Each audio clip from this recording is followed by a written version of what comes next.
Hi friends అందరికీ అటుకుల పులిహోర ఎలా చేయాలో చూద్దాం రండి. అందుకోసం మందపాటి అటుకులు అయితే తీసుకోవాలి. వీటిని అయితే బాగా కడుక్కోవాలండి. కడిగి చేయాలి. వాటర్ అయితే అస్సలు పెట్టొద్దు.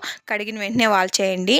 ఇంకా దాన్ని పక్కన పెట్టేసి అయితే ఇంకో బాండ్లీ తీసుకొని అందులోకి అయితే ఆయిల్ వేసుకొని ఇంకా అందులోకి పల్లీలు వేసుకోండి. పల్లీలు వేసుకొని వేయించుకున్న తర్వాత ఆవాలు వేసుకోండి. ఆవాలు వేసుకున్న తర్వాత అయితే ఉల్లిపాయలు వేసుకోండి. ఉల్లిపాయలు వేసుకొని కరివేపాకు వేసుకోండి. కరివేపాకు ఇంకా ఎండుమిర్చి ఇంకా పచ్చిమిర్చి వేసుకొని అయితే బాగా వేయించుకోవాలి. అవి వేగిన తర్వాత అయితే మనమైతే అటుకులు పెట్టుకున్నాం కదా, ఆ అటుకులు వేసుకొని బాగా కలుపుకోండి. కొంచెం సాల్ట్ ఇంకా కొంచెం పసుపు అయితే వేసుకొని బాగా మిక్స్ చేసుకోండి.